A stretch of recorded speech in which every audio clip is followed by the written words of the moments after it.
Okay, I'm just here today with Dr. Wallach from Youngevity. How are you today? Very fine, Angel. Thank you for having me. Well, thank you for letting me interview you on the fly. I really appreciate that. And would you like to just tell YouTube about what you do and what you've been doing? Sure, thank you.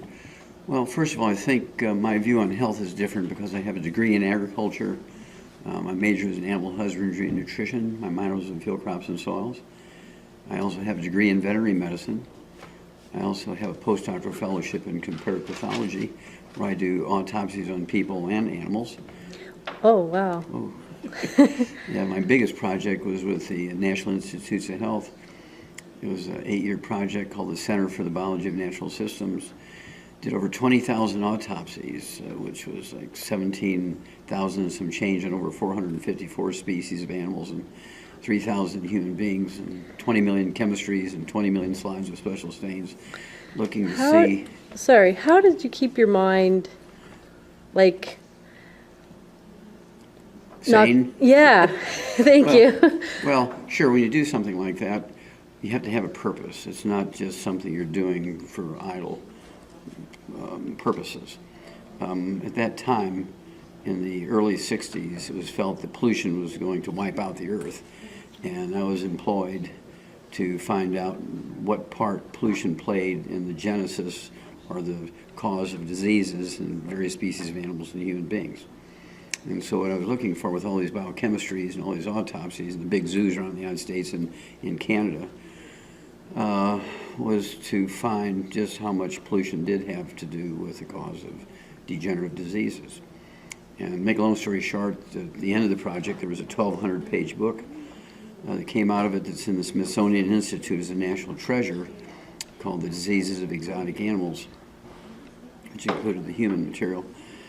And the bottom line of the study was, after these 12 years, was that every animal and every human being that dies of what we would refer to as natural causes instead of trauma, those that died of natural causes died of a nutritional deficiency rather than pollution. It was kind of a shock and a surprise to everybody. And there were 75 scientific papers in medical and veterinary and scientific journals, plus several books, including that big one. And at the 1977 point, I actually discovered the cause, prevention, cure of cystic fibrosis, a disease thought to be genetically transmitted in humans, and found that it was actually a mineral deficiency of the trace mineral selenium during pregnancy or shortly after pregnancy, and that it could be prevented and reversed just with supplementation of that mineral. Wow. And I got fired for it. Oh my gosh. Because the powers that be at the Emory University and the Yerkes Primate Center, which were national, working for NASA, the Space Administration, these are their monkeys for space.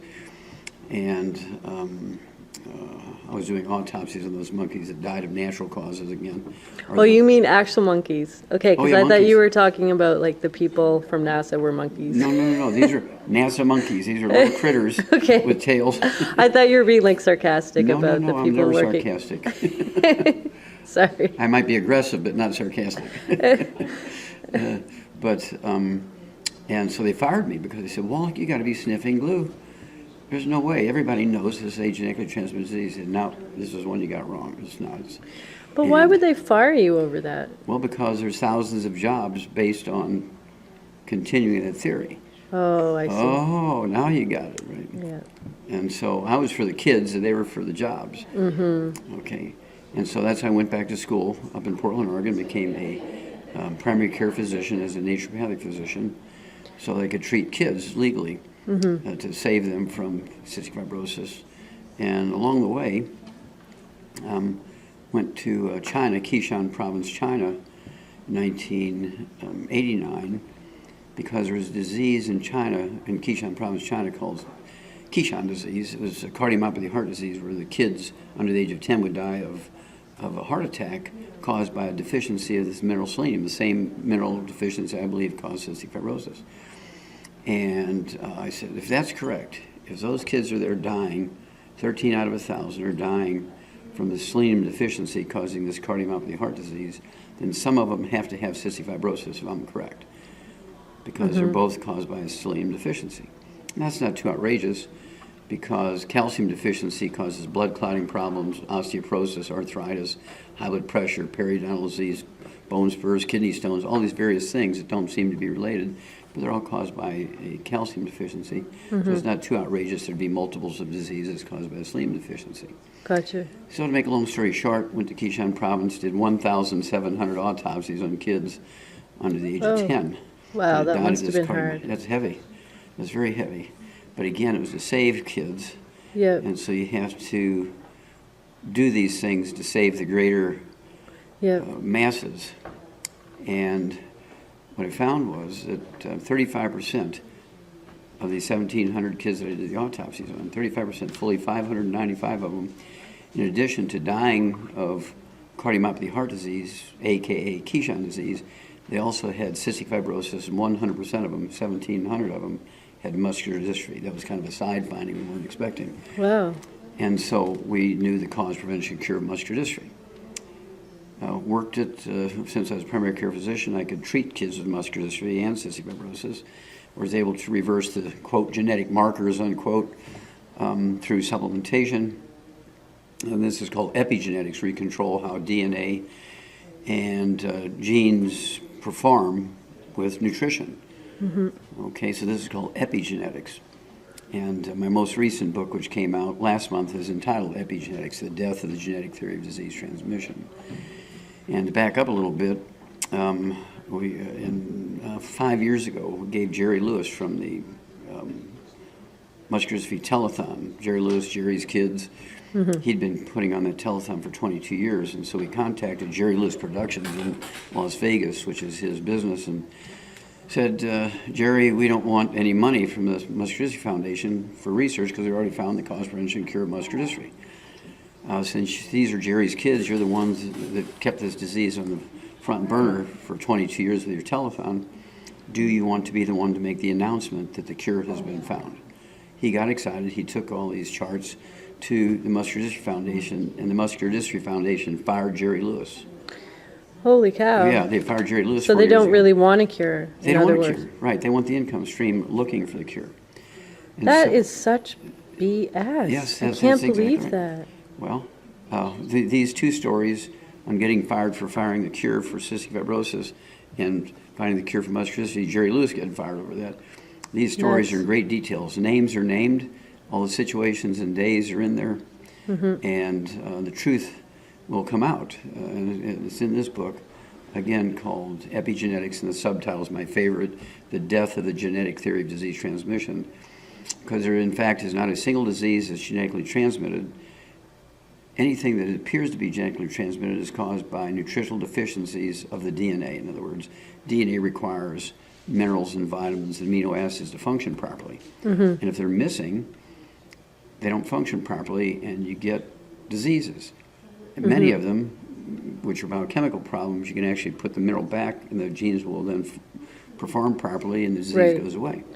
How do you know if you're deficient? Like, do you have tests, or you just take the vitamins Well, because they'll there's help two you? ways. We actually, you can do a hair analysis to find out if you're deficient in minerals. You can do an examination, or you can do a self-examination. We actually have these self-exam charts, and you can tell if you're deficient in certain vitamins, or omega-3 essential fatty acids, or amino acids. For instance, if you have white hair, regardless of your age, if you have white, gray, or silver hair, it's a copper deficiency. If you have... Even when you're older and you're supposed to have it? No, you're not supposed to have it. You're never supposed to have white You're hair. supposed to die at 300 years of age with whatever your original hair color was. Black, brown, red, blonde. So how do you get copper? Like, what do you eat to get copper? Well, nutritional minerals, Angel, do not occur in a uniform blanket around the crust of the earth. They occur in veins like chocolate and chocolate ripple ice cream. And this is why there's some people on earth that live to be 120, Yes. and people who do exactly the same thing, eat the same foods, farm the same way, maybe 1,000 miles away, all die in their 40s. And that's because the people who die in their 40s don't have any minerals naturally in their soil, Gotcha. whereas the ones who live to be 120 do. Okay? So how do the ones who live to be 40 live to be 120? They have to supplement with all these 90 essential nutrients. Yep. 60 minerals, 16 vitamins, 12 essential amino acids, 3 essential fatty acids. And instead of hoping and praying that it's in the food, people say to me, well, I eat well, why do I have so many diseases? Well, that's because your plants only need 3 minerals and we need 60. And so if there's only 3 minerals in the soil, the plant is happy. Yep. I And so see you eat what this you happy mean. plant, which only has 3 minerals, you're only going to get 3 minerals from it. Yep. If you're 1,000 miles away and you're eating happy plants that have 60 minerals in it, you're getting 60 minerals. You're going to be healthier and live longer. So do you also think that stress contributes as well to people losing their minerals maybe, or? Well, stress can actually cause you to consume internally, biochemically, consume and use up your storages of vitamins and minerals quicker than you normally would. Right, okay. Okay, because it makes your systems go faster. It's like, which car is going to burn up faster if you don't have any oil in it? A car sitting in the garage or a car going around the track at 200 miles an hour? Gotcha. And so stress is making you like this car that's going 200 miles an hour, so you're going to consume your essential nutrients faster. And if you're not taking them in, and a good example are athletes. Athletes sweat, and sweat is not water. Sweat is a soup of all the nutrients floating around your blood.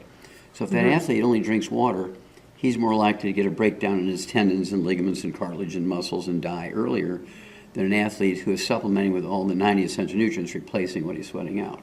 Okay, that's good to know because my son and my husband are both athletes, so. Then they better supplement. They do. Fact- They supplement a lot. Yeah, you have to. And, Yep. and there's a tragic picture of a young man here in the club where he's only 21 years old and he was a champion rower here in this rowing club. And he's 21 years old and he died in his sleep the night after he had a big race. Right. Well, he died of one of these cardiomyopathy heart attacks where I did the autopsies on 1,700 kids. This is very Yes. typical. They'll die that night or even die during the race. They say, well, he was in such good shape. He just exercised all the time. Well, he sweat out all his nutrients. Yes. He's only drinking water or maybe tea or maybe one of these sports drinks that have 2 nutrients in it. Yeah, those sports drinks are horrible. Yeah, and so we came up with a sports drink called Rebound that has 100 nutrients in it.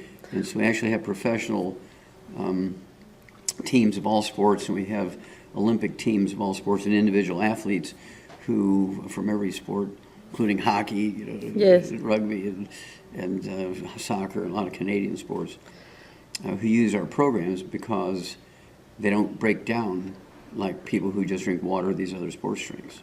Yeah, we drink the Vega drinks. They have plant-based essential minerals and yeah, not the Gatorade or Powerade or anything like that. We stay away from that because it's all full of sugar and You know, Gatorade has 2 minerals, yeah. and Powerade has 6. Okay, Our Rebound has 77. that's amazing.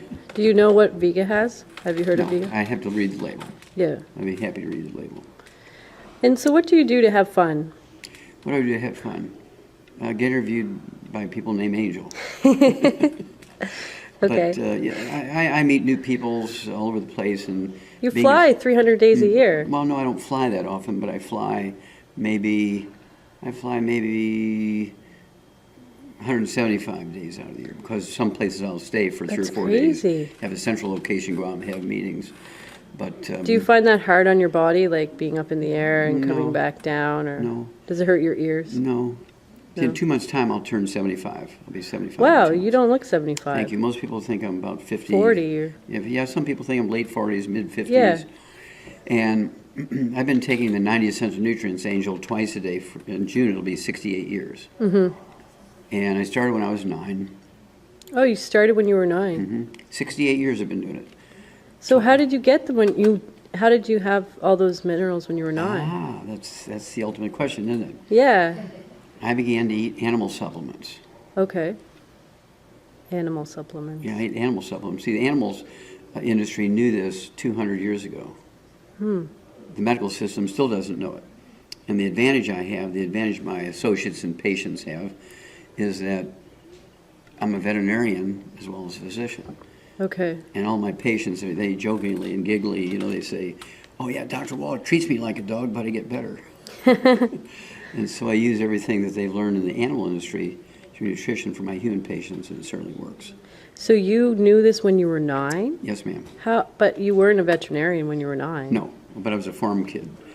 and I had Okay. access to Oh, these I things. see. Yeah, I grew up on a farm, and I had what would today be called Tourette syndrome Okay. when I was 4, and it got progressively worse and worse and worse. By the time I was 9 years old, 5 years into this thing, I was so bad with my facial cramps and grunting and making funny noises and things that all my friends thought I was possessed by the devil. Oh. Truly, they thought, oh, that Wallach, he's possessed. Don't hang around with him. And to make a long story short, my mom took me to an eye doctor named Mary Jane Skeffington. I'll never forget her name. She was kind of a sweet grandmotherly lady, and she said, well, I can't find anything wrong with him, but he's got long eyelashes, and I believe they're hitting his glasses, curling around, tickling his eyeballs, and that's causing all this. And I'm 9 years old, and I'm saying, nah, that ain't right. No, she's way off there. So I said, okay, what do you propose we do about this? And she says, well, here's a Maybelline eyelash brush, and I want you to retrain your eyelashes. I'm starting to play team sports. I said, yeah, these guys will rip my arms off and beat me to death with my own arm using Maybelline eyelash brush. Maybelline. Sitting on the bench. And so the next day at school, I went to the library and got a nurse's handbook and went through an index and couldn't find eyelid twitches and long eyelashes. Couldn't find that kind of stuff. So I just started in the A's and went down through the index until I got to cramps. And since I was playing sports, I knew the term cramps. And so I said, well, maybe it's a facial cramp. And when I went to the page it said to look at, and it said calcium deficiency. And I'm thinking, well, before the bus would pick me up to go to school, I had chores to feed the calves and big bags of alfalfa pellets with vitamins and minerals in it. And I remember reading the analysis label, and it said protein and carbohydrates and fats and fiber and vitamin A and this B vitamin. You knew all this when you were 9 years old. Calcium. And so calcium, there it is. And so when I went home that day, I started eating handfuls of those pellets. The next morning, I threw the Cheerios out to the chickens. I put pellets in my cereal bowl and put milk with the pellets. My mom started to stop me. My dad said, no, maybe he's onto something. Let him do it. Oh, that's good. Yeah. And within 3 days, the Tourette syndrome went away. Holy cow. So I knew when I was 9 that nutrition could have a dynamic, positive effect on health problems that doctors didn't know anything about. That is freaking amazing. Yeah, so that's what got me going. That's amazing. Wow. So do you eat a lot of sprouts and stuff like that? Or do you mostly just supplement? Do you eat raw food, for example? Supplement my supplements with food.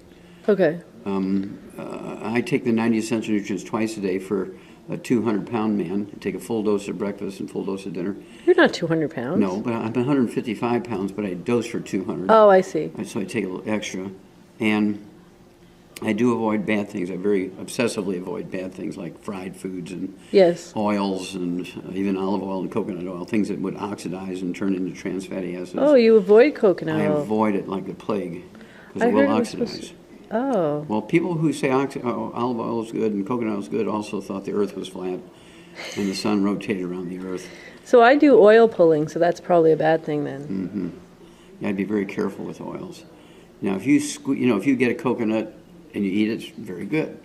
Yes, But even apple juice is full of oxidized oils. Because apples are loaded with oil. Most people don't realize it, but apples are loaded with oils. So apple juice is the most Okay. dangerous thing for your baby. I don't give my baby Good, any juice. good. And so I avoid the bad stuff. I do take the supplements twice a day. Do you But drink coffee and stuff I like that? do. I own my own coffee company Oh, called wow. Java Fit. It's Is it- organic. It's a fair trade. It's fair trade, yes. Awesome. We own the plantations in Nicaragua, and it is fair trade. They're organic, totally organic. We have 5 different types of coffee, including the premium roast and the premium roast decaf and so forth. So I do drink coffee because it does have good antioxidants in it to help protect you from free radicals and oxidative damage. But I also eat very well. For instance, my favorite breakfast is 4 poached eggs, 8 to 12 ounce sirloin steak, medium rare, and then a baked sweet potato with butter and cinnamon, maybe a piece of cheese, and then my supplements. I'm sorry, that's funny. Yeah, and then for lunch I'll have salads without the salad dressing. I might use some sour cream or yogurt for salad dressing. And so I have a salad with maybe some poached salmon. I like poached salmon. I would also have maybe grilled chicken breast, that kind of thing. And then for dinner time, Now, is all your meat, do you get it is organic and? of course. Yeah. Yes, organic has a very useful part in our lives. It reduces the chemical load you have to appreciate that many pollutants in the soil, and I was trained in and did all these autopsies, so I'm very familiar with this data, that many pollutants last 100 years, some last 1,000 years. And to be certified organic, a farmer only has to avoid spraying his fields for 3 years. Okay. So what about the pollutants that have been there for 97 years? What about the pollutants that have been there for 997 years? So even organically grown vegetables and fruits and nuts are not totally pollutant-free, but they're reduced. They're reduced, yeah. And there's no recent pollution. So you really have to protect yourself against pollutants even though you're eating organic. Okay? So it is, you have to be obsessive. I tell people, you got to be obsessive. If you're going to live today well beyond 100, eating well isn't good enough. Eating well organically isn't good enough. You must supplement, and you must obsessively avoid the bad things. Now, I'm a vegetarian. Do you have any tips for someone like myself? Yes, you can be a very successful vegetarian. I deal with vegans, particularly athletes who are vegans. My husband is pretty much vegan. He's an athlete. And He's if about he supplements 200 properly, pounds. if you were to supplement with, and we can do this, we do have a vegan way to do this with all 90 essential nutrients to maximize the benefit for the cartilage and meniscus and tendons and ligaments. You cannot do this for a prolonged period of time as a vegan. There's not enough of the right materials in there. Yeah. And the minerals that you might or might not get are random based on what minerals in the soil those plants grew in. Right. So you can't guarantee what you're going to get no matter how well you eat. He eats a bit of goat's milk and goat's cheese. You're not going to get enough minerals from there. Okay. And so, again, the goat's going to have as many minerals in there as the plants in which that goat eats. And the only way you're going to guarantee, especially a high-output athlete, is to supplement. Yeah. Oh, yeah, he definitely supplements. With the 90 essential nutrients. I'm not sure how many you show me the essential... label of what he's supplementing, I'll show you. It's SISI, I think It it's doesn't, I called. don't know. Yeah, I'll have to I have show to it read to the you. labels. Yeah. And so we'll be And able then we add another, the omega-3, 6, 7, and 9. That's good. But it's coconut oil. Ooh, It's all yeah, bad. bad. There's no fish oil or anything in it. Yeah. It's all plant-based. Yeah, we have some from Evening Primrose Oil. Yeah, I heard that was really good. It's from Canada. Yeah, of course, it's awesome. Yeah. Is there anything else you'd like to tell me? Well, I think basically, regardless of how one eats, whether you eat meat or you're a vegan or you're a vegetarian or you're a ovo-lacto-vegetarian, you're ovo-lacto-pisco-vegetarian, you're ovo-lacto-pisco-pollo vegetarian, or you're a vegan, it doesn't matter. If you supplement properly, you can be successful. That's the important thing. You have to appreciate that there's no flourishing third-generation colonies of vegans where that's all they do. They're vegans, and as soon as the baby's weaned off the mother's breast milk, they go right to a vegan diet. And then as they grow up, they have babies, and when they're weaned off the mother's breast milk, they immediately go to a vegan diet. There's no third-generation flourishing vegan colonies. It's possible, but they're going to have to be obsessive about avoiding the bad stuff, which includes oils, right, and fried foods, stir-fry. You remember, let's see, what's this guy's name who came up with all this techie stuff? Died at 56. I don't know if I've heard of him. Well, you never heard? I bet you have. The guy who came up with Microsoft. Oh, the Apple guy. Yeah. What's the Yeah. other guy's name? Oh, I can't remember. Steve Jobs. Yes, Steve Jobs. He died at 56. And he was an unsupplemented vegan. Oh, The point that I'm making is he was very techie. yeah. He was very, very wealthy. And his 5-star vegan chef killed him as sure as he shot him in the head by cooking everything with extra virgin